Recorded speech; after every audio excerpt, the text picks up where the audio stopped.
प्यारे साथियों नमस्कार। आशा करता हूँ कि आप सभी बहुत अच्छे होंगे, बहुत शानदार होंगे, फर्स्ट क्लास होंगे।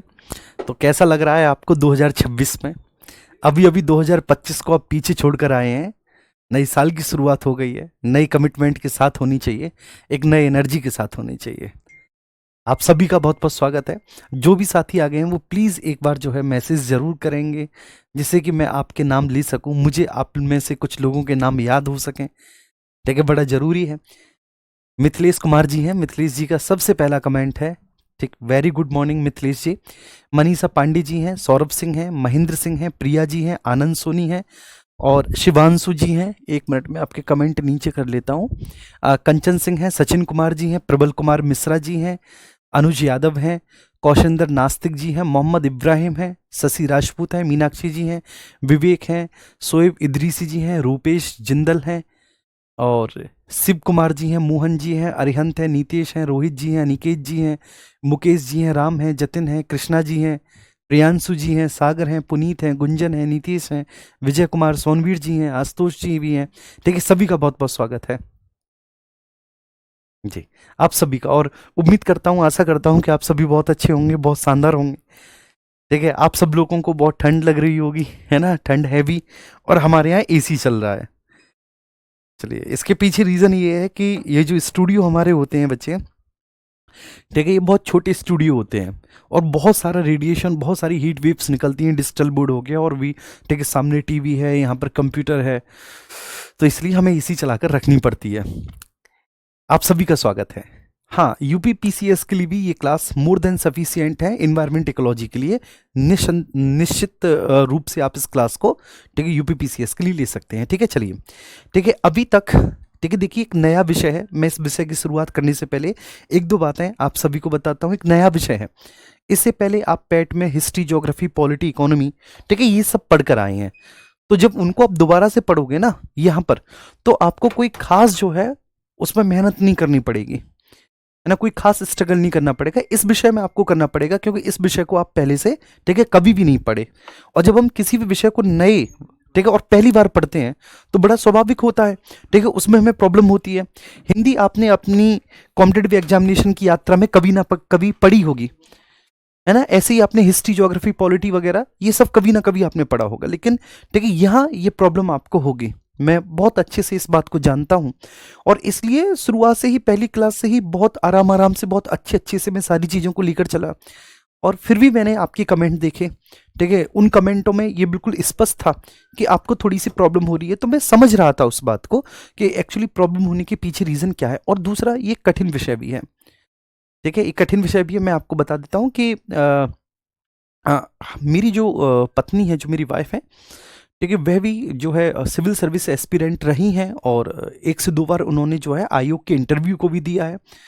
ठीक है, आमतौर पे तो कई बार ऐसा होता है कि जब कोई भी नई क्लासेस होती हैं तो वो भी कमेंट्स देख लेती हैं, ठीक है, डेमो क्लासेस के, ठीक है, खासकर तो वो कमेंट देख रही थी। तो उनका फ़ोन आया मेरे पास, मैं तो अभी स्टूडियो में हूँ, तो उनका फ़ोन आया। उन्होंने कहा कि बात आप समझाइए इनको, कि इनको पता नहीं है और आपको समझाना पड़ेगा ये बात कि ये विषय ऐसा है कि शुरुआत में इस विषय को समझने में हमें थोड़ी सी प्रॉब्लम होती है, ये हार्ड है ना? क्योंकि इस बात को हम अब समझ पाए हैं जब हमने, ठीक है, 2 से 3 बार इस विषय का रिवीजन कर लिया है बहुत अच्छे से।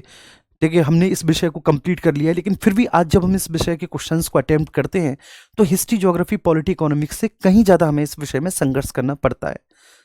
हाँ, तो फिर मुझे ये बात लगी, मैंने कि वास्तव में वो बिल्कुल सही कह रही हैं। मैंने कि ये बात, ठीक है, आप लोगों तक मेरी पहुंचनी चाहिए।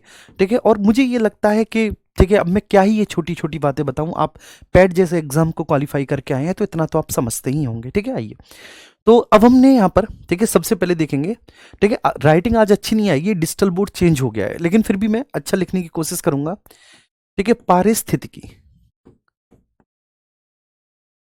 पारिस्थितिकी, इसके विषय में हमने पहली क्लास में थोड़ा बहुत जाना था। इसको हम लोग कहते हैं इकोलॉजी। तो थोड़ा बहुत हमने पारिस्थितिकी के विषय में जाना था, इकोलॉजी के विषय में हमने जाना था, ठीक है, पहली क्लास में, कि इकोलॉजी क्या होती है। ठीक है, अब चूंकि आपके विषय में आपके सिलेबस की जो शुरुआत हुई है, एक बार आप लोग सिलेबस देख लेना और मैं आपको दिखा दूंगा सिलेबस, ठीक है ना? मैं आपको कल दिखा दूंगा सिलेबस, और सिलेबस के एक एक पॉइंट पर हम लोग बहुत अच्छे से डिस्कशन भी कर लेंगे मेरे प्यारे बच्चे, है ना? जी। हाँ, वन लीनियर से ये नहीं होगा, बिल्कुल सही बात है, इसको समझना पड़ेगा। गौरव कुमार कह रहे हैं मैडम जी का हुआ कि नहीं हुआ। हाँ ठीक है, उनका हुआ था। ठीक है, फूड सेफ्टी ऑफिसर यूपीपीएससी के थ्रू, ठीक है, उनका हुआ था। और ठीक है, उसी दौरान एक मिस हैपनिंग हो गई मेरे प्यारे बच्चे, तो उस वजह से जो है ना फिर आइए, तो यहाँ पर हम बात करेंगे पारिस्थितिकी इकोलॉजी। तो जब इकोलॉजी के बारे में हम लोग बात करते हैं तो हमने समझा था कि जीव और पर्यावरण, ठीक है, दोनों आपस में एक दूसरे से अंतर संबंधित होते हैं, अभिक्रियाशील होते हैं। तो उनके बीच के संबंधों की जो जांच करने वाला, उनके बीच के संबंधों की अध्ययन करने वाला जो विषय होता है उसको इकोलॉजी कहते हैं। ठीक है, क्योंकि सिलेबस में शुरुआत इकोसिस्टम से हुई है, तो पारिस्थितिकी से हम लोग आ गए थे भैया जी कहां पर, इकोसिस्टम पर, पारिस्थितिकी तंत्र पर। मैंने आपको पारिस्थितिकी तंत्र समझाया कि इसे आप समझेंगे, पारिस्थितिकी तंत्र। ठीक है, वैसे तो इसको बोलना चाहिए इकोलॉजी सिस्टम, लेकिन वही है ना कि शॉर्ट फॉर्म में इसको हम लोग इकोसिस्टम बोल देते हैं बाबू। इसको हम लोग क्या बोल देते हैं, इकोसिस्टम बोल देते हैं। अब एक बार आप देखेंगे, समझेंगे कि इकोसिस्टम क्या है, व्हाट इज इकोसिस्टम। तो इकोसिस्टम एक ऐसा स्थान होता है, ये समझना है आपको, मैं एक बार फिर से बता रहा हूं, ecosystem is a place, ecosystem एक ऐसा स्थान है। तो इकोसिस्टम क्या है, इकोसिस्टम एक स्थान होता है, इट्स अ प्लेस, ये समझना है बाबू आपको, है ना भैया, इकोसिस्टम इज अ प्लेस। और एक और बात बताऊं, आप में से कई लोग ऐसे होंगे जो हो सकता है कि मुझसे उम्र में थोड़े से बड़े हों, ठीक, कई बार मैं बाबू या बेटा या बेटी बोल देता हूं तो उनको थोड़ा सा ऐसा लगता होगा कि अरे यार हम तो उम्र में इससे बड़े हैं। ठीक है, तो मैं हाथ जोड़कर अभी से आपसे कहना चाहता हूं कि ये ठीक है एक तकिया कलाम है जो मेरी जवान पर चढ़ गया है, क्योंकि मैं अभी हमारे यहाँ पीसीएस मेंस का प्रोग्राम चल रहा है, जो मेंस के अभ्यर्थी हैं उनको मैं पेपर 4 पढ़ाता हूँ, पेपर 4, पेपर 5, पेपर 6, 3 पेपर मैं ही पढ़ाता हूँ। तो उसमें ऐसे बहुत सारे अभ्यर्थी हैं। ठीक है, अगर आप देखेंगे कभी मेरे इंस्टाग्राम वगैरह पे एक आध दो रील वगैरह पड़ी हुई हैं, तो ऐसे बहुत सारे अभ्यर्थी हैं, ठीक है, जो मुझसे उम्र में बहुत ज़्यादा बड़े हैं। तो ये बात मैंने उनसे भी कही पहले ही दिन कि कई बार ऐसा होता है कि पढ़ाते समय मेरे मुंह से बेटा या बेटी या बच्चा या बाबू इस तरह के शब्द निकल जाते हैं, तो मुझे माफ़ करना। ठीक है, और मैं आप सब लोगों से ये बात बोलना चाहता हूँ। ठीक है, एप्लीकेशन क्लास में, यूट्यूब की क्लास में हम ज़्यादा अपनी भावनाओं को नहीं रख पाते हैं, ठीक है, स्पेशली डेमो क्लास में, और मैं रखना भी नहीं चाहता। ठीक है, उसमें क्योंकि वो डेमो क्लासेस होती हैं, उसमें ठीक है डिफरेंट तरह के भावनाओं से, ठीक है, मानसिक भावनाओं से ग्रसित स्टूडेंट्स आते हैं। तो लेकिन जब हम एप्लीकेशन पे आते हैं तो हमारा जो संबंध होता है वो थोड़ा सा और क्लोज हो जाता है एक गुरु और शिष्य के बीच में। तो वहाँ पर ठीक है ना, ये क्लियर है। आइए अब हम यहाँ पर देखेंगे तो इकोसिस्टम जो है, ecosystem is a place, ecosystem एक स्थान है। कैसा स्थान है इकोसिस्टम, तो जहां पर हम जैविक घटक और अजैविक घटक के संबंधों के अध्ययन को करते हैं, जहां पर हम बायोटिक कंपोनेंट, जहां पर हम बायोटिक कंपोनेंट, जैविक घटक और अजैविक घटक,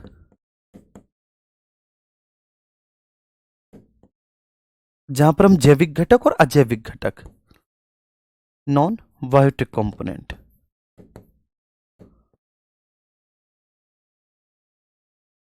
जैविक और अजैविक घटक के मध्य के संबंधों का अध्ययन करते हैं। ठीक है, ये बात हम समझ चुके हैं। तो इकोसिस्टम एज अ प्लेस जहां पर हम जैविक और अजैविक घटकों के मध्य के संबंधों का अध्ययन करते हैं कि इनके मध्य के संबंध कैसे रहे होंगे, ये हमने समझ लिया। ठीक है, इसी को समझने के क्रम में तो मैंने आपको बताया था कि एक इकोसिस्टम जो होता है, बाबू एक बात को समझना, मैं कुछ चीजें रिपीट कर रहा हूं, रिवाइज कर रहा हूं, जिससे कि एक रिदम में मैं ला सकूं, क्योंकि आज मुझे जो विषय पढ़ाना है उसके लिए थोड़ा सा मैं, ठीक है, पहले का रिवीजन करना जरूरी है। तो ecosystem is a place, ecosystem एक ऐसा स्थान होता है, ठीक, समझना है। पारिस्थितिकी तंत्र, इकोसिस्टम एक ऐसा स्थान होता है, इकोसिस्टम एक ऐसी जगह होती है जहां पर बायोटिक और अबायोटिक कंपोनेंट दोनों आपस में एक दूसरे के साथ अभिक्रियाशील होते हैं, अंतर संबंधित होते हैं। ठीक है, ये बात हमने देखी। इकोसिस्टम इज अ प्लेस जहां पर बायोटिक और नॉन बायोटिक कंपोनेंट आपस में एक दूसरे के साथ अभिक्रियाशील होते हैं।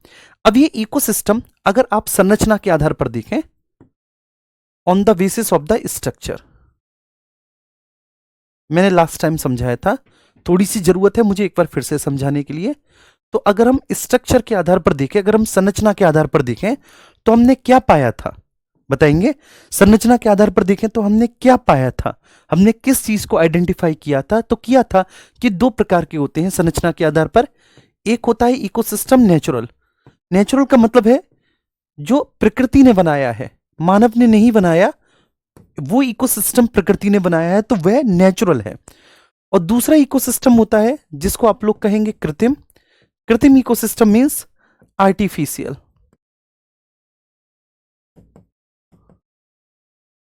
आर्टिफिशियल, ठीक है, जिसको मानव ने बनाया है। तो एक ऐसा इकोसिस्टम है जो नेचुरल है, ठीक है, जो नेचर मेड है, इंसान ने नहीं बनाया। और एक ऐसा इकोसिस्टम है जो आर्टिफिशियल, इंसान ने बनाया है। तो जो इंसान ने इकोसिस्टम बनाया है आर्टिफिशियल, उसमें जैसे मैंने आपको बताया था फसल, आप जो क्रॉप्स लगाते हैं, आप फसल लगाते हैं, तो आपके ऊपर निर्भर करता है आप कौन सी फसल उगाएं। आप चाहें तो गेहूं की फसल उगा सकते हैं खेत में, आप जौ की फसल उगाते हैं, आप बाजरा की, मक्का की, ठीक है ना, जौ की, जई की, तो वो फसल जो है वो एक कृत्रिम इकोसिस्टम है।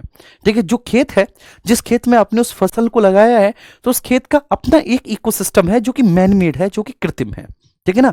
और दूसरा मैंने आपको बताया था बगीचा। तो बगीचा में आप, ठीक है, किसके कितने पेड़ लगाते हैं, किसका बगीचा लगाते हैं आप?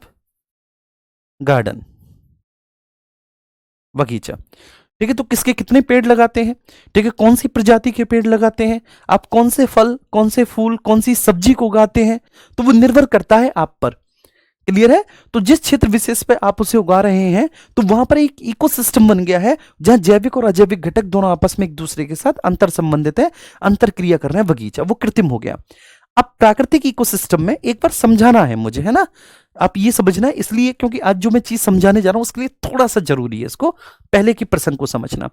प्राकृतिक इकोसिस्टम में हम आए तो नेचुरल इकोसिस्टम में दो प्रकार का था। ये नेचुरल जो है, एक होगा स्थलीय और दूसरा होगा, ठीक, जलीय। एक होगा लैंडस्केप और दूसरा होगा वाटर इकोसिस्टम, जलीय इकोसिस्टम। जलीय इकोसिस्टम, ये दो प्रकार का होगा। अब यहां पर हम फर्दर क्लासिफिकेशन करेंगे जलीय इकोसिस्टम का। जलीय इकोसिस्टम को फिर से दो भागों में बांट देंगे, एक प्रवाहित, ठीक है, फ्लो, दूसरा अप्रवाहित, फ्लोलेस। एक प्रवाहित, दूसरा अप्रवाहित। तो अप्रवाहित में, जैसे अप्रवाहित में आपकी कोई झील आ जाएगी, वो अप्रवाहित इकोसिस्टम है। कोई भी लेक, ठीक है, कोई भी तालाब आ जाएगा, तालाब या सरोवर, पॉन्ड, वो अप्रवाहित है, ठीक है। और प्रवाहित में क्या क्या आएगा, जैसे कोई भी नदी, रिवर, प्रवाहित इकोसिस्टम है। कोई भी झरना, वाटरफॉल, प्रवाहित इकोसिस्टम है। कोई भी सागर या महासागर कैसा है, प्रवाहित इकोसिस्टम है, कोई भी सागर या महासागर। और स्थली में तो फिर आपको पता है कि स्थली में तो आपके ग्रासलैंड्स हो गए, स्थली में तो आपके घास के मैदान हो गए। स्थली इकोसिस्टम में आपका वृक्ष हो गया, स्थली इकोसिस्टम में आपके वन हो गए, ठीक है। तो ये सब स्थलीय इकोसिस्टम है, ठीक है। तो इकोसिस्टम हमने यहां पर देखा on the basis of the structure. On the basis of the structure ecosystem दो प्रकार का होता है, प्राकृतिक, कृत्रिम, ठीक है। प्राकृतिक को हम दो भागों में फिर से बांटेंगे। कौन कौन से में बांटेंगे? तो प्राकृतिक को एक बार हम बांटेंगे जलीय में, लैंड में, स्थली में, ठीक है। अब स्थली जो होगा वो घास के मैदान, वृक्ष, वन, वो सब स्थलीय इकोसिस्टम है, प्राकृतिक के अंतर्गत आता है। जलीय इकोसिस्टम को फिर से फर्दर हम दो बार क्लासिफाइड कर देते हैं, ठीक है ना, एक प्रवाहित और दूसरा अप्रवाहित, ठीक है ना, प्रवाहित और अप्रवाहित, ठीक है, क्लियर है। तो जलीय इकोसिस्टम को वाटर इकोसिस्टम, ठीक है, या फिर एक्वाटिक इकोसिस्टम, और स्थलीय इकोसिस्टम को हम लोग बोलते हैं लैंडस्केप इकोसिस्टम, ठीक है ना। चलिए, तो अब हम यहां पर संरचना के आधार पर, दूसरा हमने देखा on the basis of the आकार, साइज के आधार पर, on the basis of the size, आकार के आधार पर इकोसिस्टम।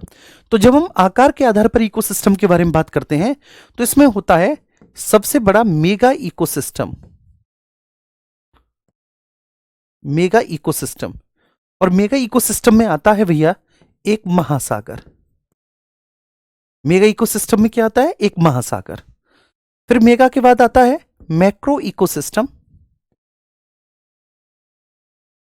Macro ecosystem. और मैक्रो इकोसिस्टम में जैसे आपका एक घास प्रदेश आ सकता है है ना, ध्यान रखना। मैक्रो इकोसिस्टम में एक घास का प्रदेश आ सकता है, एक घास का मैदान आ सकता है, ठीक है। इसमें आपका एक वन क्षेत्र आ सकता है, इसमें इसमें आपका एक सागर भी आ सकता है, महासागर तो नहीं, आप सागर को इसमें शामिल कर लेंगे, ठीक है। एक सागर को शामिल कर लेंगे, एक सी को शामिल कर लेंगे आप, तो वो मैक्रो इकोसिस्टम हो गया। मैक्रो के बाद फिर आएगा माइक्रो इकोसिस्टम। माइक्रो इकोसिस्टम, जब हम माइक्रो इकोसिस्टम के बारे में बात करेंगे तो माइक्रो इकोसिस्टम में जैसे कि वृक्ष आ गया, ठीक है, एक तालाब या सरोवर आ गया, एक ही बात होती है बाबू, आप तालाब कह दो या सरोवर कह दो, ठीक है। तो ये क्या है, माइक्रो है। और उसके बाद आता है सबसे छोटा, एक नैनो इकोसिस्टम। नैनो इकोसिस्टम, और नैनो इकोसिस्टम में जल की एक बूंद, नैनो इकोसिस्टम में जल की एक बूंद इसका एग्जाम्पल है, नैनो इकोसिस्टम, ठीक है। जल की एक बूंद, a drop of water. A drop of water भी अपने आप में एक इकोसिस्टम होता है। तो ये बातें तो हम पूर्व में समझ चुके हैं, इसमें कुछ नया नहीं है, ये बात हकीकत है, ये बात मैं आपको ठीक है बताना चाहता हूं। और ये बात आप बहुत अच्छे से जानते हैं कि सर इसमें कुछ भी ऐसा नया नहीं है, हमने तो इससे भी कठिन कठिन चीजें पढ़ ली। लास्ट लेक्चर में हमने ये क्लासिफिकेशन बताया था, लेकिन ये क्लासिफिकेशन हमने आगे के लिए बताया था, ठीक है। नोट में आप एक बात लिखेंगे सब लोग आज, नोट, ये आपके जीएस के पॉइंट ऑफ व्यू से भी जरूरी है, और इन्वायरमेंटल इकोलॉजी के पॉइंट ऑफ व्यू से भी जरूरी है, और ज्योग्राफी के पॉइंट ऑफ व्यू से भी जरूरी है कि विश्व के विभिन्न विभिन्न क्षेत्रों में घास के मैदानों को भिन्न भिन्न नामों से जाना जाता है, ठीक है। नोट में लिखेंगे, विश्व के विभिन्न विभिन्न क्षेत्रों में, विश्व के विभिन्न विभिन्न क्षेत्रों में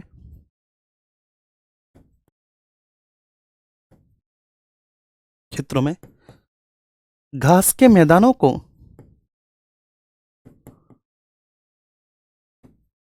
घास के मैदानों को भिन्न भिन्न नामों से जाना जाता है, भिन्न भिन्न नामों से जाना जाता है, नामों से जाना जाता है।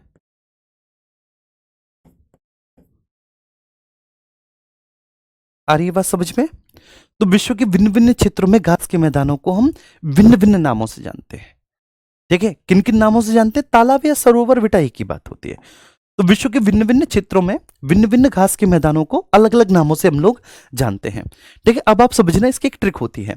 ये जो घास के मैदान होते हैं, ग्रासलैंड्स इनको कहते हैं, घास मैदान, ग्रासलैंड्स, ये एग्जाम पॉइंट ऑफ व्यू से बहुत महत्वपूर्ण है, ये बहुत ज्यादा पूछे जाते हैं, ज्योग्राफी में भी पूछे जाते हैं, एनवायरमेंट इकोलॉजी की दृष्टि से भी महत्वपूर्ण है ग्रासलैंड्स, ठीक है। अब ये ग्रासलैंड्स बेटा दो प्रकार के हैं, एक है ट्रॉपिकल, उष्णकटिबंधीय, उष्णकटिबंधीय,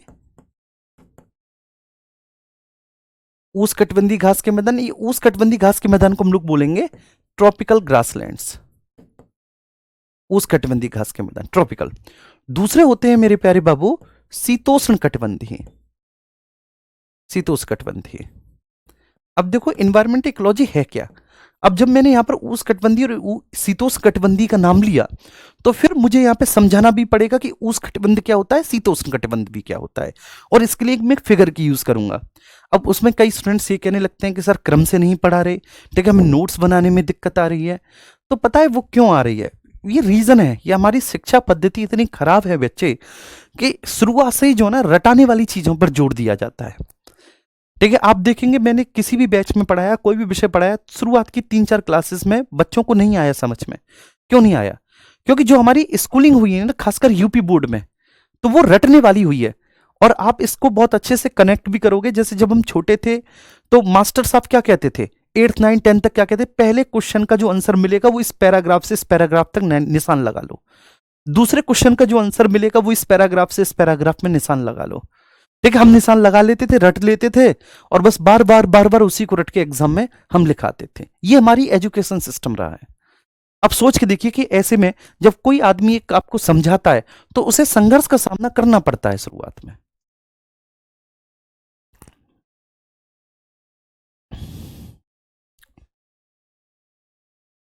रोज सर रोज 20 मिनट की क्लास को आप पिछली क्लासेस का रिवीजन करने में लगाते हैं। हाँ, मैं रिवीजन करूंगा, पिछली क्लासेस के रिवीजन के साथ मैं अगली क्लासेस स्टार्ट करूंगा, लेकिन 20 मिनट शुरुआत में लगा रहा हूं, आगे बस केवल 5 ही मिनट लगेंगे, आगे केवल 5 मिनट लगेंगे, लेकिन मैं पिछली क्लासेस से कनेक्ट करके अगली क्लासेस को ही चलाऊंगा बच्चे। क्लियर है? शीतोष्णकटिबंध, शीतोष्णकटिबंध को हम लोग बोलते हैं टेम्परेट, टेम्पर्ड, ठीक है, या टेम्परेट, शीतोष्णकटिबंध। तो ये जो घास के मैदान है, ग्रासलैंड से दो प्रकार के हैं, उष्णकटिबंध, शीतोष्णकटिबंध। अभी क्या होते हैं उष्ण और शीतोष्णकटिबंध, तो इसको बस मैं समझा देता हूं। तो ये हमारी है प्यारी पृथ्वी, इस हमारी प्यारी पृथ्वी पर 3 इमेजिनरी लाइंस हैं, काल्पनिक रेखाएं जो खींची गई हैं। ये हो गई आपकी भूमध्य रेखा, इक्वेटर। देखिए इक्वेटर जो कि 0 डिग्री अक्षांशीय रेखा होती है, इक्वेटर जी को 0 डिग्री अक्षांशीय रेखा होती है, इक्वेटर 0 डिग्री अक्षांशीय रेखा होती है। इसको हम लोग भूमध्य रेखा भी कहते हैं बाबू, इसी को हम विषुवत रेखा के नाम से भी जानते हैं। इक्वेटर को भूमध्य रेखा कह दो या विषुवत रेखा कह दो। ये 0 डिग्री मतलब इसकी जो लैटिट्यूड वैल्यू है वो 0 डिग्री है, मतलब ये पृथ्वी के केंद्र से 0 डिग्री की कोणीय दूरी पर है। इसके बाद जब आप उत्तरी गोलार्ध में जाएंगे, नॉर्थ हेमिस्फीयर में, तो नॉर्थ हेमिस्फीयर में पृथ्वी के केंद्र से 23.5 डिग्री की एंगुलर डिस्टेंस पर, 23.5 डिग्री की कोणीय दूरी पर 23.5 डिग्री उत्तरी अक्षांश रेखा आपको देखने को मिलेगी।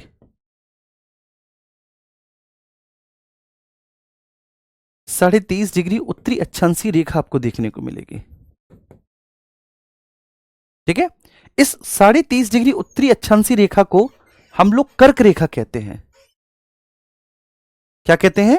23.5 डिग्री उत्तरी अक्षांशीय रेखा को कर्क रेखा कहते हैं। इसको हम लोग ट्रॉपिक ऑफ कैंसर कहते हैं।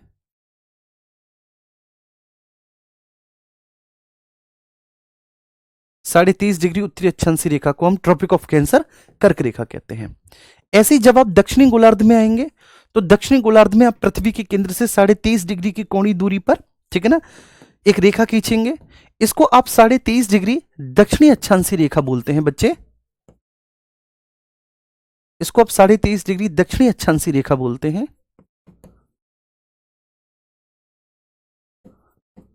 रेखा बोलते हैं। अब ये जो 23.5 डिग्री दक्षिणी अक्षांशीय रेखा है, इसको आप हिंदी में मकर रेखा बोलेंगे। हिंदी में हम इसको मकर रेखा के नाम से जानते हैं, ठीक है। वैसे जो इसका बहुत पॉपुलर नेम है, ठीक है, मकर रेखा ही है, ठीक है। और इसको ट्रॉपिक ऑफ कैप्रिकॉर्न भी बोलते हैं, इसका ट्रॉपिक ऑफ कैप्रिकॉर्न भी बोलते हैं, ट्रॉपिक ऑफ कैप्रिकॉर्न भी बोलते हैं मकर रेखा को, ठीक है। ये बात क्लियर है? तो मकर रेखा वो ऊपर, ठीक है, कर्क रेखा, और बीच में भूमध्य रेखा। तो देखो ये कर्क और मकर रेखा के बीच का क्षेत्र है, कर्क और मकर रेखा के बीच का क्षेत्र, ठीक है मेरे प्यारे बाबू। कौन सा क्षेत्र? कर्क और मकर रेखा के बीच का क्षेत्र, ये वाला जो क्षेत्र है, ये वाला कर्क और मकर रेखा के बीच का क्षेत्र, ये वह क्षेत्र है जहां पर वर्ष में एक बार सूर्य की किरणें लंबी पड़ती हैं, ठीक है। ये वो क्षेत्र है बेटा, कर्क से मकर तक के जो बीच का क्षेत्र है, कर्क और मकर के बीच का क्षेत्र वह क्षेत्र होता है कि साल में एक बार सूर्य की किरणें इन क्षेत्रों में लंबवत पड़ेंगी, परपेंडिकुलर पड़ेंगी। तो इस क्षेत्र विशेष को हम लोग उष्णकटिबंधीय क्षेत्र बोलते हैं, ट्रॉपिकल उष्णकटिबंधीय क्षेत्र बोलते हैं। और हमारा भारत का अधिकांशतः हिस्सा उष्णकटिबंधीय क्षेत्र में आता है, ये उष्णकटिबंधीय क्षेत्र है। कौन सा क्षेत्र मेरे साथ बोलेंगे? उष्णकटिबंधीय क्षेत्र। कौन कौन सा क्षेत्र, कहां से कहां तक के बीच में? तो मकर रेखा से और कर्क रेखा के मध्य तक का क्षेत्र, मकर रेखा से कर्क रेखा के मध्य तक का क्षेत्र, मकर रेखा से कर्क रेखा तक के मध्य का क्षेत्र, ये उष्ण कटिबंधीय क्षेत्र होता है। कर्क रेखा से मकर रेखा तक के बीच का जो क्षेत्र होता है वह उष्ण कटिबंधीय क्षेत्र होता है। कौन सा क्षेत्र होता है? उष्ण कटिबंधीय क्षेत्र होता है। क्या ये बात आप सभी को समझ में आ रही है? ठीक है, यहां तक किसी को किसी भी तरह का कोई इश्यू तो नहीं? अच्छा, अब आप थोड़ा सा नीचे आएंगे, जो 23.5 डिग्री दक्षिणी अक्षांशीय रेखा है मकर रेखा से, जब आप नीचे आएंगे तो आपको 66.5 डिग्री दक्षिणी अक्षांशीय रेखा देखने को मिलेगी। 66.5 डिग्री दक्षिणी अक्षांशीय रेखा, इस 66.5 डिग्री दक्षिणी अक्षांशीय रेखा को हम लोग बोलते हैं दक्षिणी उपध्रुव व्रत। क्या बोलते हैं हिंदी में? दक्षिणी उपध्रुव व्रत, दक्षिणी उपध्रुव व्रत, ठीक है इसको। वैसे इसका एक नाम भी होता है, जैसे इसका नाम है ट्रॉपिक ऑफ कैप्रिकॉर्न, मकर रेखा। इसी तरह से दक्षिणी उपध्रुव व्रत को हम लोग अंटार्कटिक सर्किल भी बोलते हैं, अंटार्कटिक व्रत भी बोलते हैं। इसका एक और पॉपुलर नाम है क्या, अंटार्कटिक व्रत। दक्षिणी उपध्रुव व्रत को हम अंटार्कटिक व्रत भी बोलते हैं। ठीक है, ऐसे ही आगे गए हम तो यहां पर भी हमको 66.5 डिग्री उत्तरी अक्षांशी रेखा देखने को मिलेगी। यहां पर भी हमको 66.5 डिग्री उत्तरी अक्षांशी रेखा देखने को मिलेगी। सब लोग यहां पर फोकस करेंगे, उत्तरी अक्षांशी रेखा, इसको उत्तरी उपध्रुव व्रत बोलेंगे, उत्तरी उपध्रुव व्रत बोलेंगे, उत्तरी उपध्रुव व्रत बोलेंगे। और वैसे इसका भी पॉपुलर नाम होता है आर्कटिक सर्किल, आर्कटिक सर्किल, इसको हिंदी में हम आर्कटिक व्रत बोलते हैं। फिर यहां पर ये आपका नॉर्थ पोल होगा, यहां पर ये आपका उत्तरी ध्रुव होगा। आपको सबको पता ही है ना, इतना आप ज्योग्राफी पढ़े भी होगे, या फिर जो ज्योग्राफी आपको पढ़ाएंगे वो बताएंगे कि उत्तरी ध्रुव होगा और ये आपका क्या होगा बाबू, ये आपका दक्षिणी ध्रुव होगा। ठीक है, ये आपका दक्षिणी ध्रुव होगा, तो वो आपका उत्तरी ध्रुव और ये आपका दक्षिणी ध्रुव। अब यहां पर सबको ये फोकस करना है कि जो कर्क रेखा और आर्कटिक सर्किल है, कर्क रेखा और आर्कटिक सर्किल के बीच का क्षेत्र, मतलब 23.5 डिग्री से इधर 66.5 और यहां पर 23.5 डिग्री से यहां पर 66.5 के बीच का जो क्षेत्र होगा, इसी को हम शीतोष्ण कटिबंध बोलते हैं। क्या बोलते हैं इसको, शीतोष्ण कटिबंध। ये वो क्षेत्र है जहां पर सूर्य की किरणें कभी भी लंबवत नहीं पड़ती, इसलिए यहां पर शीत ऋतु का समय ज्यादा होता है और ग्रीष्म ऋतु का समय कम होता है। शीत ऋतु का समय कम, शीत ऋतु का समय, सर्दियों का समय ज्यादा, सर्दियां लंबे समय तक रहती हैं और गर्मियों का समय जो है कम रहता है, शीतोष्ण कटिबंध। ऐसे ही यहां पर भी ये शीतोष्ण कटिबंध बनेगा, यहां पर भी ये शीतोष्ण कटिबंध बनेगा, इन क्षेत्रों में शीतोष्ण कटिबंध बनेगा। कहां पर, देखिए 23.5 डिग्री दक्षिणी अक्षांशी रेखा, 23.5 डिग्री दक्षिणी अक्षांशी रेखा मकर रेखा से और दक्षिणी उपध्रुव व्रत तक शीतोष्ण कटिबंध। जब हम नीचे आ जाएंगे, देखिए शीतोष्ण कटिबंध के नीचे, तो ये शीत कटिबंध होगा, शीत कटिबंध होगा, शीत कटिबंध। और यहां पर हम ऊपर चले जाएंगे तो यहां पर भी शीत कटिबंध होगा, शीत कटिबंध। ठीक है, तो संपूर्ण पृथ्वी को on the basis of the temperature, ये जो विभाजन किया गया है किसके आधार पर किया गया है, इंसोलेशन का जो नेचर है, मतलब जो सूर्य का तप आ रहा है, जो सूर्य की किरणें आ रही हैं वो कैसी आ रही हैं, सूर्य की किरणें तिरछी आ रही हैं, लंबवत आ रही हैं। तो ये वो क्षेत्र है कर्क से मकर तक का क्षेत्र जहां पर सूर्य की किरणें, ठीक है, वर्ष में एक बार लंबवत पड़ती हैं, जो कर्क से मकर तक का क्षेत्र है। तो कर्क से मकर तक का क्षेत्र वही है बच्चे जहां पर सूर्य की किरणें हमको और आपको लंबवत दिखाई देती हैं, ठीक है, वर्ष में एक बार। तो ये वो क्षेत्र, इसको हम क्या बोलेंगे, उष्ण कटिबंधीय क्षेत्र, ये ट्रॉपिकल रीजन है। इसके बाद कर्क से और 66.5 डिग्री तक का क्षेत्र होगा दोनों ही गोलार्धों में, ये उत्तरी गोलार्ध है, दक्षिणी गोलार्ध, तो दोनों ही गोलार्धों में 23.5 से 66.5 डिग्री का जो क्षेत्र होगा उसको क्या बोलेंगे, शीतोष्ण कटिबंध, और ये शीत कटिबंध। ठीक है, तो इन क्षेत्रों में जो घास के मैदान, जिन मतलब उष्ण कटिबंधीय क्षेत्रों में जो घास के मैदान पाए जाएंगे वह उष्ण कटिबंधीय घास के मैदान होंगे। ठीक है, और जो घास के मैदान शीतोष्ण कटिबंधीय क्षेत्रों में पाए जाएंगे वो शीतोष्ण कटिबंधीय घास के मैदान होंगे। क्लियर है, ये ध्यान रखना, ये ध्यान रखना। ठीक है, तो जो घास के मैदान उष्ण कटिबंधीय क्षेत्रों में वो उष्ण कटिबंधीय घास के मैदान, जो घास के मैदान शीतोष्ण कटिबंधीय क्षेत्रों में वो शीतोष्ण कटिबंधीय घास के मैदान। ठीक है, अब यहां पर हमें ये समझना है, तो उष्ण कटिबंधीय घास के मैदानों को, ठीक है, याद करने की ट्रिक है।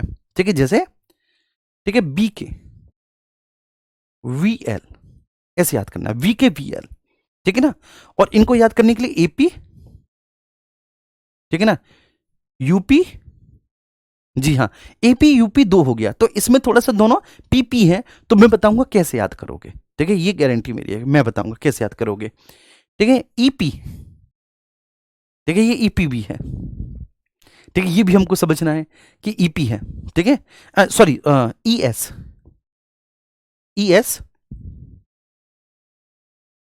ईएस, ईएस और आपका एच पी, एचपी, ठीक है, ईएस और एचपी। ठीक है, अब यहां पर, ठीक है ना, एस डब्ल्यू, एस डब्ल्यू, ये शीतोष्ण कटिबंधी है।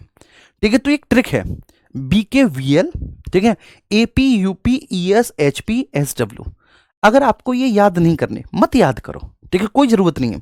अगर आप एक बार मेरे साथ बोल लोगे, ठीक है, तो आपको बिल्कुल अच्छे से क्लियर हो जाएगा। अगर एक बार मेरे साथ आप रिवाइज कर लोगे तो एक क्लियर हो जाएगा, है ना। अब मेरे साथ आएंगे, लेकिन एक कमेंट अनमोल कुमार गौतम जी का, आपने CO2 को नॉन कार्बनिक बताया था।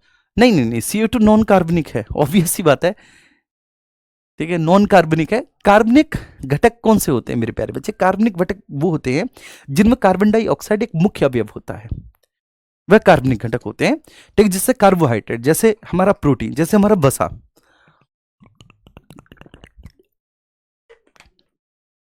हाँ, ठीक है। तो ये ट्रिक है, इन ट्रिकों को भाड़ में जाने दो। बी के ब्राजील कैंपोस, मैं समझा रहा हूं, ब्राजील कैंपोस वेनेजुएला में लानोस, वेनेजुएला में लानोस, वेनेजुएला में लानोस, ठीक है। तो मैं इसे मिटा देता हूं। अब देखो, ब्राजील में उष्णकटिबंधीय घास के मैदानों को क्या कहेंगे? ब्राजील में उष्णकटिबंधीय घास के मैदानों को कहते हैं कैंपोस। मेरे साथ साथ बोलो, ब्राजील में उष्णकटिबंधीय घास के मैदानों को क्या कहेंगे? कैंपोस, ब्राजील में, ठीक है। और वेनेजुएला, वेनेजुएला VL, वेनेजुएला में क्या कहेंगे? लानोस। लेकिन ये जो लानोस हैं, ये वेनेजुएला के साथ साथ कोलंबिया में भी पाए जाते हैं। लानोस जो हैं, ये लानोस वेनेजुएला के साथ साथ कोलंबिया में भी पाया जाता है। लानोस वेनेजुएला के साथ साथ कोलंबिया में। क्या मेरी बात सभी को समझ में आ रही है? तो ब्राजील में उष्णकटिबंधीय घास के मैदानों को कैंपोस कहेंगे, ब्राजील में उष्णकटिबंधीय घास के मैदानों को कैंपोस कहेंगे, ब्राजील में, ठीक है। और वेनेजुएला में उष्णकटिबंधीय घास के मैदानों को लानोस। लेकिन लानोस का विस्तार एकमात्र वेनेजुएला में ही नहीं है, लानोस का विस्तार कोलंबिया में भी पाया जाता है, ठीक है। अब हम यहां पर AP, जैसे अर्जेंटीना में पेम्पोस, ठीक है, USA में प्रेरीज, USA में, ठीक है। यूरोप के क्षेत्रों में जाएंगे, स्टेपीज कहेंगे। हंगरी, स्लोवेनिया इत्यादि के क्षेत्रों में उसको, ठीक है, पुंटास कहेंगे। साउथ अफ्रीका के क्षेत्रों में वेल्ड कहेंगे, और ऑस्ट्रेलिया के क्षेत्रों में डाउन्स कहेंगे। ऑस्ट्रेलिया के क्षेत्रों में क्या कहेंगे? डाउन्स। तो इसको मिटा दो, कोई आवश्यकता नहीं है, बस एक ट्रिक मैंने आपको बताया था। तो उष्णकटिबंधीय घास के मैदानों पाएंगे अर्जेंटीना में, अर्जेंटीना में इसको पेम्पोस कहते हैं, पेम्पोस कहेंगे अर्जेंटीना में, ठीक है। साउथ अफ्रीका, दक्षिणी अफ्रीका में शीतोष्णकटिबंधीय घास के मैदानों को वेल्ड कहते हैं, ठीक है। इंग्लिश और हिंदी में यही कहेंगे, तो इनकी इंग्लिश लिखना कोई जरूरी नहीं है, आप इंग्लिश में ठीक लिखते चले जाएंगे, जो भी इंग्लिश मीडियम वाले स्टूडेंट्स हैं, कि साउथ अफ्रीका में इनको वेल्ड कहेंगे, साउथ अफ्रीका में। अर्जेंटीना साउथ अफ्रीका पर आए। इसके बाद फिर नेक्स्ट आते हैं अमेरिका, US। अमेरिका में शीतोष्णकटिबंधीय घास के मैदानों को प्रेरीज कहते हैं। क्या कहते हैं? प्रेरीज कहते हैं। यूरोप में, यूरोप के क्षेत्रों में आप जाएंगे तो यूरोप के क्षेत्रों में इनको पुंटास कहते हैं, पुंटास कहते हैं, यूरोप के क्षेत्रों में जाएंगे, ठीक है, ठीक है। वहीं आप पूर्वी यूरोप में चले जाएंगे, पूर्वी यूरोप में, ठीक है, हंगरी, स्लोवेनिया, जो कि मैंने आपको बताया था पूर्वी यूरोप, वहां पर इनको स्टेपीज कहेंगे, स्टेपीज। और ऑस्ट्रेलिया के क्षेत्रों में आप इनको डाउन्स कहते हैं। ऑस्ट्रेलिया के क्षेत्रों में क्या बोलते हैं इनको? डाउन्स। ऑस्ट्रेलिया के क्षेत्रों में हम इनको डाउन्स कहते हैं, घास के मैदानों को, ठीक है। ये बहुत महत्वपूर्ण है कि विश्व के विभिन्न क्षेत्रों में, ठीक है, घास के मैदानों को भिन्न भिन्न नामों से जाना जाता है। सर ट्रिक भी लिखे रहने दो। हाँ, ट्रिक देखो ये है, ट्रिक भी लिखे रहने दे रहा हूं, ट्रिक भी लिख देता हूं आप लोगों के लिए, ठीक है। बी के VL, बस ये ध्यान रखना है कि जिस, ठीक है, बी के साथ के जुड़ रहा है वो AB वाली है, और जिस V के साथ L जुड़ रहा है वो ये वाला V है, VLBK, ठीक है। इसके बाद AP, ठीक है, यहां पर SW साउथ अफ्रीका में बेल्ट हो गया, यहां पर भी AP हो गया, अमेरिका में प्रेरीज हो गया।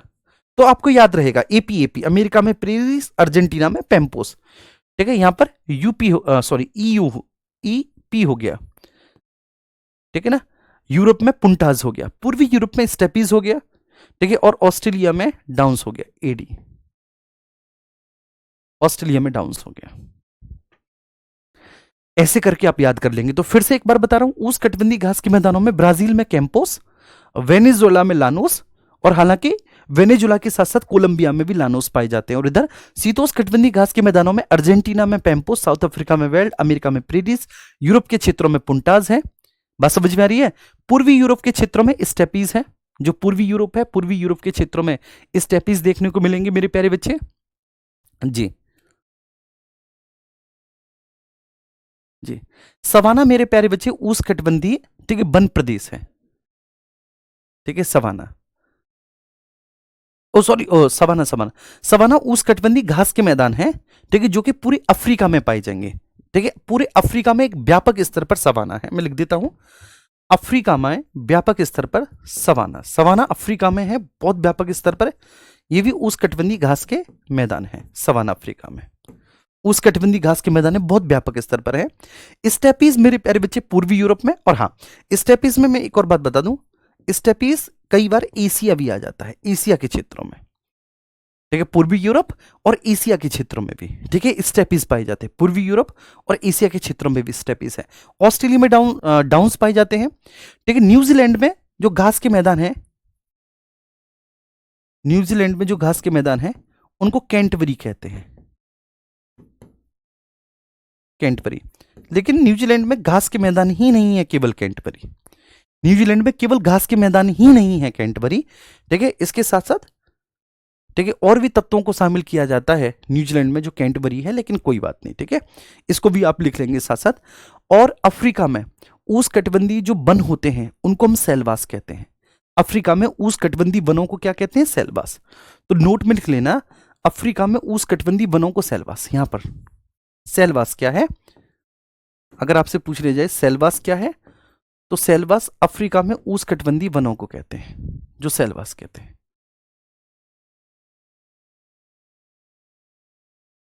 अफ्रीका में उष्णकटिबंधीय वनों को,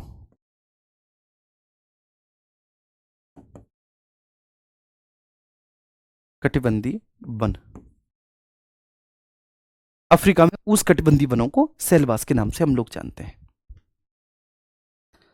जी, यूरोप के क्षेत्रों में पुंटाज है, पूर्वी यूरोप, ठीक है, और एशिया के क्षेत्रों में स्टेपीज है।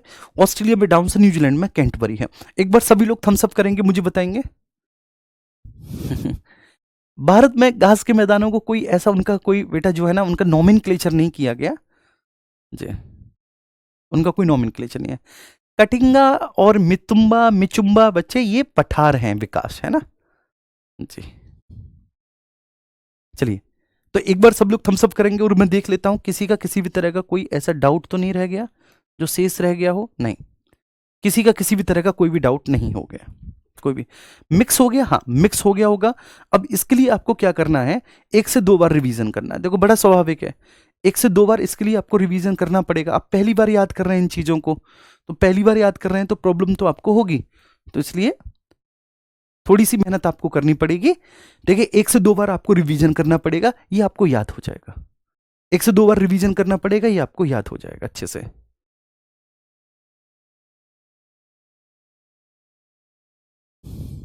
आइए आगे चलते हैं हम।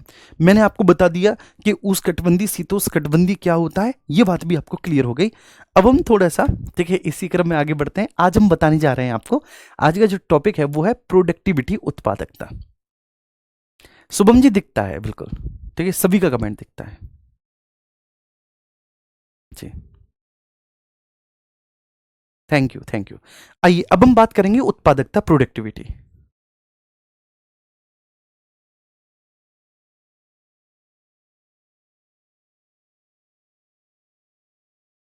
प्रोडक्टिविटी, ठीक है, इसको हम लोग समझेंगे क्या होता है उत्पादकता। देखो, समझना बाबू, उत्पादकता है ना, ये पूछ रहा है उत्पादकता। उत्पादकता मीन्स प्रोडक्टिविटी, प्रोडक्टिविटी मीन्स, ठीक है, क्षमता। देखिए, जब भी कहा जाता है ना कि तुम्हारे अंदर प्रोडक्टिविटी की कमी है, तो मतलब तुम्हारे अंदर क्षमता की कमी है। इसका मतलब क्या है? क्षमता। चलिए, किस बात की क्षमता, बोलो, किस बात की क्षमता? कार्बनिक पदार्थों के संग्रहण की, कार्बनिक पदार्थों के संग्रहण की क्षमता, कार्बनिक पदार्थों के संग्रहण की, इसको कहेंगे, ठीक है। संग्रहण means collection,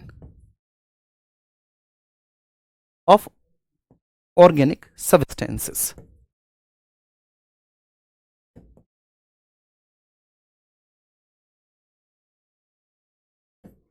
collection of organic substances, कार्बनिक पदार्थों का संग्रहण। मैं फिर से एक बार बोलता हूं, उत्पादकता। उत्पादकता माने बोले तो क्या जी, उत्पादकता माने बोले तो क्या अजय? उत्पादकता माने बोले तो बेटा क्षमता। और क्षमता क्या? क्षमता कार्बनिक पदार्थों के संग्रहण की। क्षमता किसकी? कार्बनिक पदार्थों के संग्रहण की। ये बात समझ में आ रही है? अच्छा, अब यहां पर हम उत्पादकता समझने वाले हैं, तो फिर से हमें वो एक फूड चेन बनानी पड़ेगी, है ना। फूड चेन का साथ हमें लास्ट तक लेना है, ठीक है, उसकी हेल्प हम लास्ट तक लेंगे। तो घास ने खाया, सॉरी घास को घास ने खाया, माफ करना, घास को खाया टिड्डे ने। घास को खाया टिड्डे ने, टिड्डे को खाया मेढक ने, मेढक को खाया सांप ने, और सांप को खाया मोर ने। सांप को खाया मोर ने, ठीक है, समझना। यहां पर घास क्या है? उत्पादक। उत्पादक, प्रोड्यूसर। और आधुनिक बुद्धिजीवी बोल रहे हैं कि भाई ये परावर्तक है, क्योंकि ऊर्जा को ना तो उत्पन्न किया जा सकता ना ही नष्ट, तो ये क्या है? ये ट्रांसड्यूसर है, ये परावर्तक है जो घास है। मतलब इस पूरी फूड चेन में, ये जो पूरी फूड चेन है, इस पूरी फूड चेन में समझना, ठीक है सब लोग प्लीज, ये जो पूरी फूड चेन है, इस पूरी फूड चेन में कार्बनिक पदार्थों को पहली बार कौन लेकर आ रहा है? घास। घास अपने लिए, ठीक है, भोजन का निर्माण कर रही है, समझना। घास क्या कर रही है बाबू अपने लिए? घास अपने लिए भोजन का निर्माण, फॉर्मेशन ऑफ फूड। घास अपने लिए भोजन का निर्माण कर रही है। भोजन का निर्माण किसके माध्यम से कर रही है? ठीक है, प्रकाश संश्लेषण, फोटोसिंथेसिस के माध्यम से कर रही है। प्रकाश संश्लेषण के माध्यम से घास अपने लिए भोजन का निर्माण कर रही है, समझना। ठीक है, फोटोसिंथेसिस के माध्यम से अपने लिए भोजन का निर्माण कर रही है। तो मतलब ठीक है, इस खाद्य श्रृंखला में कार्बनिक पदार्थ घास लेकर आ रही है। ये जो खाद्य श्रृंखला है, इस खाद्य श्रृंखला में कार्बनिक पदार्थ को कौन लेकर आ रहा है? घास लेकर आ रहा है बच्चे।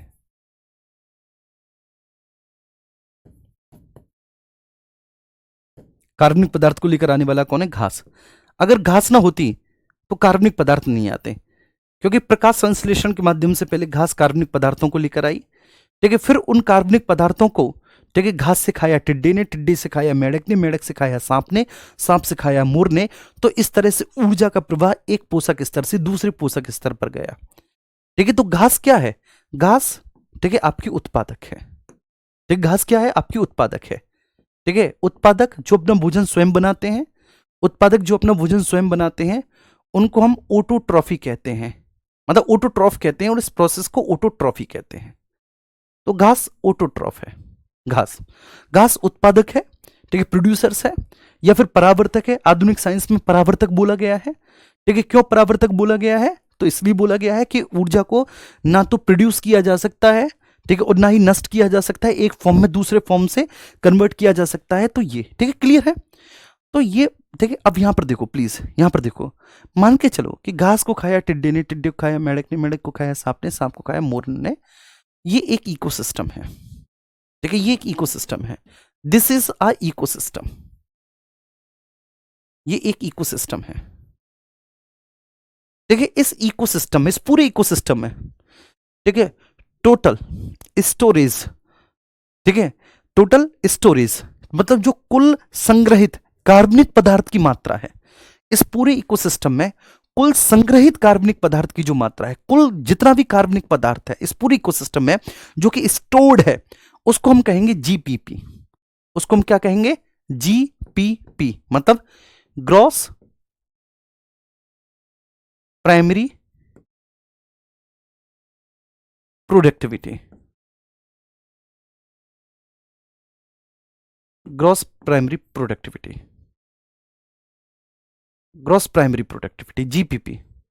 हिंदी में कहेंगे सकल प्राथमिक उत्पादकता, प्राथमिक उत्पादकता। सकल प्राथमिक उत्पादकता,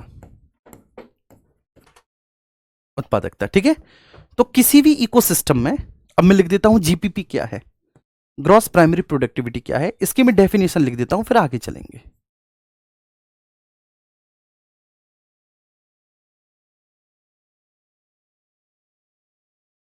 प्रोडक्टिविटी,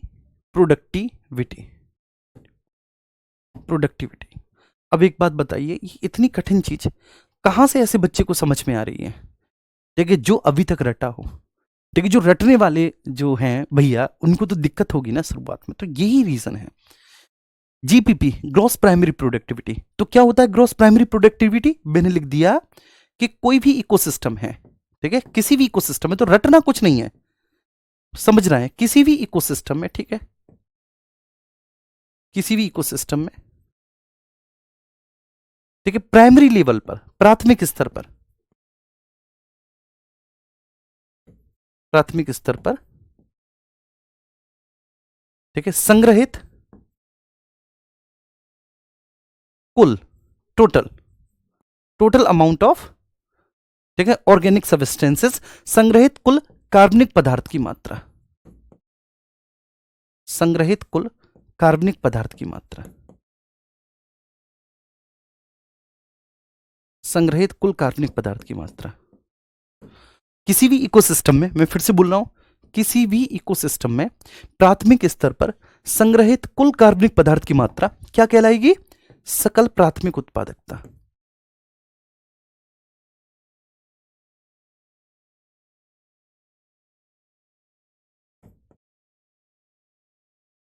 सकल प्राथमिक उत्पादकता, ग्रॉस प्राइमरी प्रोडक्टिविटी।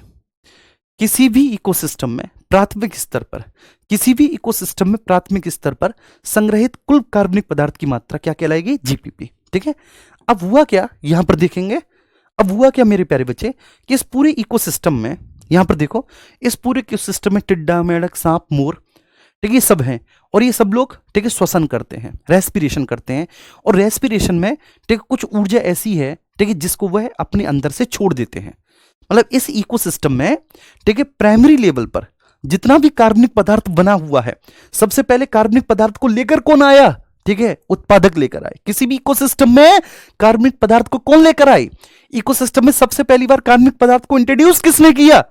आप कहेंगे ऑटोट्रॉप्स ने, उत्पादकों ने। उत्पादकों से, ठीक है, फिर वह उपभोक्ता पर पहुंचा, ठीक है, प्राथमिक उपभोक्ता पर पहुंचा, द्वितीयक उपभोक्ता पर पहुंचा, फिर तृतीयक उपभोक्ता पर पहुंचा, फिर शीर्ष उपभोक्ता पर पहुंचा। इस तरह से जो है ना बेटा कार्बनिक पदार्थ पहुंचे, ठीक है, लेकिन सबके पास कार्बनिक पदार्थ हैं अपने अपने, ठीक है, जिन्होंने अंदर स्टोर कर रखा है, तो उसको हम जीपीपी कहेंगे, ग्रॉस प्राइमरी प्रोडक्टिविटी कहेंगे। अब होता क्या है कि भैया ग्रॉस प्राइमरी प्रोडक्टिविटी का कुछ हिस्सा जो होता है वह श्वसन में खर्च हो जाता है, रेस्पिरेशन में। क्या बोला मैंने? ग्रॉस प्राइमरी प्रोडक्टिविटी का, समझना, ग्रॉस प्राइमरी प्रोडक्टिविटी का कुछ हिस्सा, भैया इसी चलाते ना, कुछ हिस्सा श्वसन में खर्च हो जाता है, श्वसन में खर्च हो जाता है।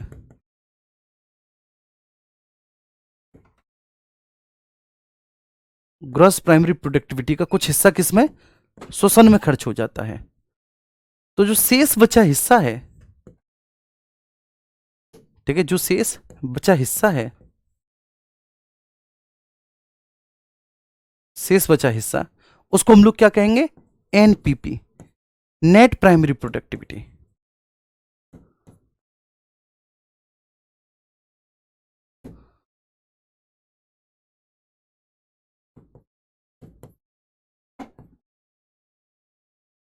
उसको नेट प्राइमरी प्रोडक्टिविटी कहते हैं। क्लियर है? नेट प्राइमरी प्रोडक्टिविटी क्या है? अब देखो, हर एक व्यक्ति श्वसन कर रहा है, टिड्डे कर रहे हैं, मेंढक कर रहे हैं, सांप कर रहा है, मोर कर रहा है, हर एक आदमी श्वसन कर रहा है। तो जब वो श्वसन कर रहा है, तो वो श्वसन में क्या कर रहा है? ठीक है, श्वसन में कुछ अमाउंट ऐसा है कार्बनिक पदार्थ का जिसको वो वेस्ट कर रहा है, जिसको वो वायुमंडल में छोड़ रहा है। ठीक है मेरे प्यारे बच्चे, प्राथमिक स्तर का मतलब क्या है? प्राइमरी लेवल पर, मतलब सबने अपने अपने लिए जितना कार्बनिक पदार्थ स्टोर कर रखा है। जैसे मान के चलिए, सुबह मैंने ब्रेकफास्ट किया, मैं समझाता हूं बाबू, सुबह मैंने ब्रेकफास्ट किया, मैंने ब्रेकफास्ट में बथुआ के पराठे खाए थे आज, बथुआ के पराठे और एक कप चाय। तो ब्रेकफास्ट किया, कार्बनिक पदार्थ का संग्रहण किया मैंने। अब ये जो कार्बनिक पदार्थ का मैंने संग्रहण किया है, ठीक है, ये मेरे पॉइंट ऑफ व्यू से मेरा ग्रॉस प्राइमरी प्रोडक्टिविटी है, लेकिन ठीक है शाम तक तो ये नहीं रहेगा। ठीक है, इस दौरान मैं क्लासेस भी पढ़ाऊंगा, इस दौरान मैं मेटाबॉलिक एक्टिविटी भी करूंगा, इस दौरान मैं श्वसन भी करूंगा। ठीक है, तो वो खर्च होता चला जाएगा। बात समझ में आ रही? अब वो जो खर्च होगा ना, तो जितनी भी मेटाबॉलिक एक्टिविटी क्लासेस को लेने में, दौड़ भाग करने में, एक स्टूडियो से दूसरे स्टूडियो में जाने में जो खर्च हो गया, और शाम होते होते जो बच्चा, इतने ही ब्रेकफास्ट करने के बाद शाम होते होते जो बच्चा, वो नेट प्राइमरी प्रोडक्टिविटी कहलाएगा। ठीक है, वो क्या कहलाएगा बेटा? नेट प्राइमरी प्रोडक्टिविटी कहलाएगा। जीपीपी का मतलब है कि हर एक, ठीक है, पोषक स्तर पर, ठीक है, जैसे घास है प्रथम पोषक स्तर है, टिड्डा दूसरा है, मेढक तीसरा पोषक स्तर है, ये चौथा है, पांचवा है। हर एक पोषक स्तर पर बेटे, किसी भी इकोसिस्टम में हर एक पोषक स्तर पर, ठीक है, जिन्होंने अपने अपने लिए कार्बनिक पदार्थ स्टोर कर रखे हैं, जिससे कि वो पूरा दिन चलाएंगे, अपना पूरा दिन मेहनत करेंगे, ठीक है, पूरा दिन खर्च करेंगे। तो जो उन्होंने शुरुआत में ही स्टोर कर लिया, ठीक है, कोई इसको खाकर, कोई इसको खाकर, ठीक है, मेढक टिड्डे को ब्रेकफास्ट के रूप में खा रहा है, सांप मेढक को ब्रेकफास्ट के रूप में खा रहा है, मोर सांप को ब्रेकफास्ट के रूप में खा रहा है। क्लियर है?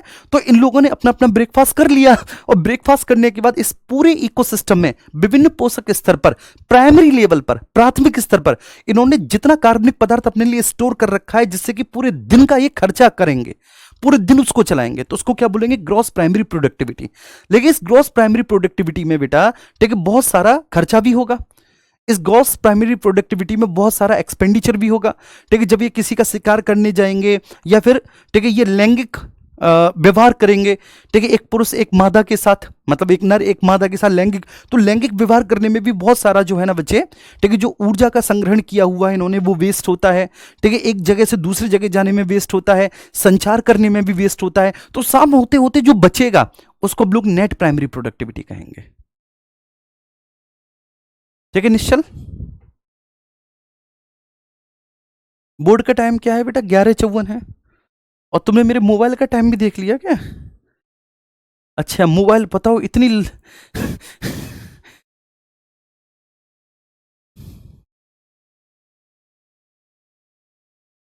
जी, ये बात आई समझ में? ठीक है, बोलो एक बार। जब तक समझ में नहीं आएगी मैं आगे नहीं बढ़ने वाला। उत्पादकता क्या है? उत्पादकता को मैं फिर से एक बार बता रहा हूं। ठीक है दीपक, उत्पादकता को फिर से, प्रोडक्टिविटी को मैं एक बार फिर से समझा रहा हूं। उत्पादकता क्या है? प्रोडक्टिविटी इज अ क्षमता। उत्पादकता बच्चे क्या होती है? उत्पादकता क्षमता होती है। उत्पादकता क्या होती है बाबू? उत्पादकता क्षमता होती है, ठीक है, कार्बनिक पदार्थों के संग्रहण की। ठीक है, कलेक्शन ऑफ ऑर्गेनिक सब्सटेंसेस। कार्बनिक पदार्थों का संग्रहण का मतलब होता है भोजन। संजीव, कार्बनिक पदार्थों का संग्रहण का मतलब क्या होता है संजीव? भोजन। तो उत्पादकता क्षमता है। क्षमता किसकी है? कार्बनिक पदार्थों के संग्रहण की। कार्बनिक पदार्थों का संग्रहण क्या होता है? ठीक है, क्षमता होती है।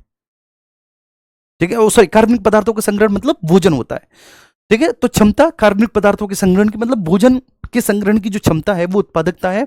तो किसी भी इकोसिस्टम में प्राइमरी लेवल पर, प्राइमरी लेवल का मतलब है कि जो भी उन्होंने कंज्यूम किया है, जो भी उन्होंने भोजन खाया है अपना, जो भी ब्रेकफास्ट वगैरह किया है, तो उसके बाद इस पूरे इकोसिस्टम में जो संग्रहित कार्बनिक पदार्थ है, जो संग्रहित भोजन है, वो जीपीपी कहा जाएगा। लेकिन जीपीपी शाम तक तो उतना नहीं रहेगा जितना सुबह था। ठीक है, लोग खर्च करेंगे अपनी मेटाबॉलिक एक्टिविटी करने में, ये सारी चीजें। तो जब वो श्वसन में खर्च कर देते हैं, तो जीपीपी का जो हिस्सा बचता है उसको एनपीपी। ठीक है, तो एनपीपी क्या होता है? एनपीपी क्या होता है? एनपीपी इक्वल्स टू, आप लिखेंगे जीपीपी माइनस श्वसन, माइनस श्वसन। ठीक है, ये बताइए सभी को समझ में? प्लीज एक बार बताएंगे हाँ या ना।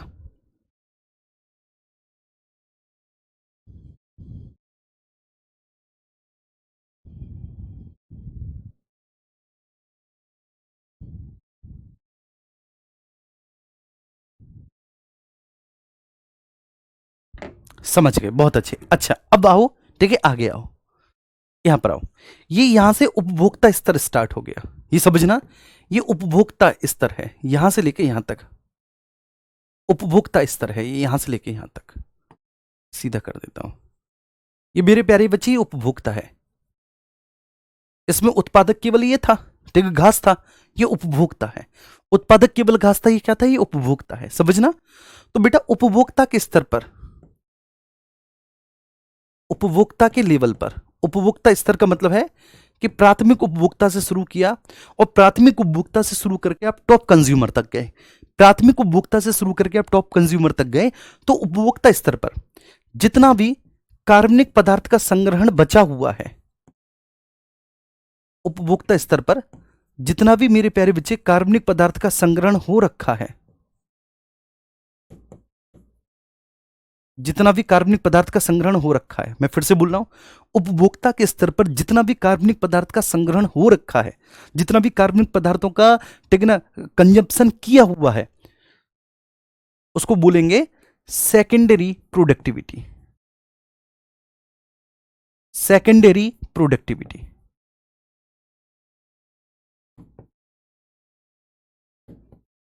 सेकेंडरी प्रोडक्टिविटी उसको बोलेंगे। तो ग्रॉस प्राइमरी प्रोडक्टिविटी मैंने आपको समझाया, हाँ 2 मिनट और बस, केवल क्लियर है। ग्रॉस प्राइमरी प्रोडक्टिविटी मैंने समझाया। सकल प्राथमिक उत्पादकता का मतलब क्या है? सकल प्राथमिक उत्पादकता का मतलब है कि किसी भी इकोसिस्टम में, ठीक है, किसी भी इकोसिस्टम में, कोई भी इकोसिस्टम से ही, किसी भी इकोसिस्टम में बेटा प्राथमिक स्तर पर, समझना, किसी भी इकोसिस्टम में सबसे प्राथमिक स्तर पर, ठीक है, सबसे प्राथमिक स्तर पर, ठीक है, जितना भी, समझो, ठीक है, सबसे प्राथमिक स्तर पर जितना भी, ठीक है, कार्बनिक पदार्थ का संग्रहण किया हुआ है, जितना भी कार्बनिक पदार्थ का संग्रहण किया हुआ है, उसको हम लोग क्या बोलेंगे? ग्रॉस प्राइमरी प्रोडक्टिविटी बोलेंगे। ठीक है, ये ध्यान रखना। ठीक है, अब ठीक है, ये ग्रॉस प्राइमरी प्रोडक्टिविटी का संबंध किससे है? ठीक है, केवल ऑटोट्रॉफ से है, ये समझना। ग्रॉस प्राइमरी प्रोडक्टिविटी का संबंध किससे है? उत्पादक स्तर से है, ठीक है ना, मतलब ऑटोट्रॉफ से। तो एक घास ने, ये समझना मेरे प्यारे बच्चे, एक घास ने, ठीक है, जितना भी कार्बनिक पदार्थ अपने लिए बनाया, एक घास ने जितना भी कार्बनिक पदार्थ अपने लिए, ठीक है, बनाया, ठीक है, जितना भी भोजन बनाया एक घास ने, तो वो भोजन जो है, ठीक है, जो टोटल, ठीक है, इस पूरे इकोसिस्टम में घास के द्वारा बनाया गया है, वह ग्रॉस प्राइमरी प्रोडक्टिविटी। अब घास श्वसन करेगी, ठीक है, तो घास श्वसन में जितना भी खर्च कर देगी वो नेट प्राइमरी प्रोडक्टिविटी है। ठीक है, जितना भी खर्च कर देगी वो नेट प्राइमरी प्रोडक्टिविटी है। अब द्वितीयक स्तर पर आए तो द्वितीयक स्तर पर बेटा टिड्डा, मेढक, सांप, मोर, ठीक है, उन्होंने जितना भी कार्बनिक पदार्थ बेटा अपने अंदर संग्रहित कर लिया है, उन्होंने जितना भी कार्बनिक पदार्थ अपने अंदर संग्रहित कर लिया है, वो क्या है? Secondary productivity. अब ये बना टोटल एक पूरा समुदाय। ठीक है, तो समुदाय के स्तर पर इसको क्या कहेंगे? ये है पूरा समुदाय। घास, टिड्डे, मेढक, सांप, मोर, ठीक है, अब गठन करता है, सब मिलकर क्या बना रहे हैं? एक समुदाय बना रहे हैं। तो समुदाय के स्तर पर, समुदाय के स्तर पर जो कार्बनिक पदार्थ है, समुदाय के स्तर पर जो कार्बनिक पदार्थ है, समझना, समुदाय के स्तर पर जो कार्बनिक पदार्थ संग्रहित है, ठीक है, उसको हम लोग क्या बोलेंगे? कम्युनिटी। ठीक है, उसको बोलेंगे कि समुदाय के स्तर पर जो कार्बनिक पदार्थ है उसको बोलेंगे कि भाई कम्युनिटी के स्तर पर। जी जी, नहीं, जीपीपी में मेरे प्यारे बच्चे केवल श्वसन ही घटाएंगे। ठीक है, केवल श्वसन ही घटाएंगे, श्वसन ही घटाएंगे, क्योंकि ठीक है, ये जो पेड़ पौधे होते हैं, ये पेड़ पौधे केवल श्वसन ही करते हैं। पेड़ पौधे केवल क्या करते हैं? श्वसन करते हैं, तो श्वसन को ही घटाएंगे इसमें। ठीक है, द्वितीयक स्तर पर ये अन्य मेटाबॉलिक एक्टिविटी कर रहे हैं, टिड्डे, मेढक, सांप, मोर, ये अलग अलग मेटाबॉलिक एक्टिविटी कर रहे हैं। तो ठीक है, इनमें जो है ना, ठीक है, हम इनसे श्वसन भी घटा देंगे, ठीक है, इनसे मेटाबॉलिक एक्टिविटी के दौरान जो लैंगिक जनन, प्रजनन, ठीक है, संचार वगैरह कर रहे हैं, वो सब घटा देंगे। तो समुदाय के स्तर पर जो कार्बनिक पदार्थ बचा उसको नेट कम्युनिटी प्रोडक्टिविटी, एनसीपी बोलेंगे। उसको क्या बोलेंगे? एनसीपी, नेट कम्युनिटी प्रोडक्टिविटी बोलेंगे, उसको एनसीसी बोलेंगे। ठीक है, तो ग्रॉस प्राइमरी प्रोडक्टिविटी क्या है? ग्रॉस प्राइमरी प्रोडक्टिविटी है किसी भी इकोसिस्टम में प्राथमिक स्तर पर, प्राथमिक स्तर का मतलब क्या है बेटा? उत्पादक स्तर पर, उत्पादक स्तर पर। प्राथमिक स्तर मतलब उत्पादक स्तर पर, उत्पादक स्तर पर मतलब केवल ऑटोट्रॉफ के लेवल पर, केवल ऑटोट्रॉफ लेवल पर। ठीक है, केवल हरे पौधे के लेवल पर जितना भी कार्बनिक पदार्थ संग्रहित किया गया, मैंने समझाने के लिए आपको बता दिया था कि श्वसन क्या होता है ना। तो ग्रॉस प्राइमरी प्रोडक्टिविटी, तो किसी भी इकोसिस्टम में प्राइमरी लेवल, प्राइमरी लेवल मतलब प्राथमिक स्तर, प्राथमिक स्तर मींस ऑटोट्रॉफ, उत्पादक स्तर। प्राइमरी लेवल मतलब ऑटोट्रॉफ, उत्पादक स्तर। तो उत्पादक स्तर पर बेटा प्राइमरी लेवल पर जितना भी कुल कार्बनिक पदार्थ की मात्रा है, अब पेड़ पौधों ने श्वसन के माध्यम से, ठीक है, जितना भी हिस्सा खर्च कर दिया, तो उसका जो शेष हिस्सा बचा वो एनपीपी, नेट प्राइमरी प्रोडक्टिविटी कहलाएगा। ठीक है, वो एनपीपी कहलाएगा। द्वितीयक स्तर पर, जो द्वितीय मतलब उपभोक्ता का जो स्तर है, उपभोक्ता के स्तर पर जो भी कार्बनिक पदार्थ है वो सेकेंडरी प्रोडक्टिविटी कहलाएगा, और पूरे समुदाय के पास जितना भी कार्बनिक पदार्थ बचा हुआ है वो एनसीपी, नेट कम्युनिटी प्रोडक्टिविटी कहलाएगा, एनसीपी कहलाएगा जी। हाँ, जीपीपी ओनली घास में ही है मेरे प्यारे बच्चे, जीपीपी ओनली घास में ही है, क्योंकि प्राथमिक स्तर क्या है, घास ही है।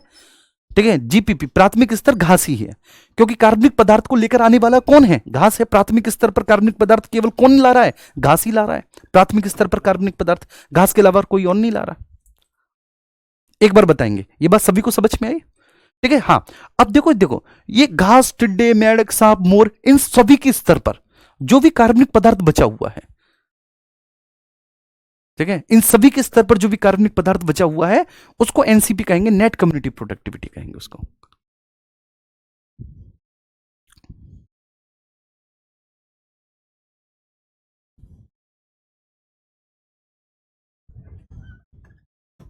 ठीक है, ओके। ठीक है, फिर कल मिलेंगे, कल एक बार और समझाएंगे, है ना, कल एक बार और समझा देंगे आपको मेरे प्यारे बच्चे। देखो मैं एक बात बता देता हूं बस जाते जाते, ये मैंने समझा ना कि टिड्डा, ठीक है, टिड्डे ने सुबह सुबह ब्रेकफास्ट कर लिया, मेंढक ने ब्रेकफास्ट कर लिया, सांप ने ब्रेकफास्ट कर लिया, मोर ने ब्रेकफास्ट कर लिया सुबह सुबह, और फिर ठीक है ये खर्च करेंगे शाम होते होते अपनी अलग अलग एक्टिविटी में। तो समुदाय के स्तर पर शाम होते होते जो भी इनमें बचा वो नेट कम्युनिटी प्रोडक्टिविटी है। समुदाय के स्तर पर जो शाम होते होते बचा वो नेट है। केवल प्राइमरी स्तर पर घास के पास, ठीक है, जितना घास ने बनाया वो जीपीपी है, घास ने श्वसन में जितना खर्च कर लिया, ठीक है, वो आपका क्या है, नेट है। ठीक है, नेट प्राइमरी प्रोडक्टिविटी है। फिर ये सेकेंडरी प्रोडक्टिविटी है जो उपभोक्ता के स्तर पर बचा है, और फिर जो पूरे समुदाय के स्तर पर बचा है वो एनसीपी है।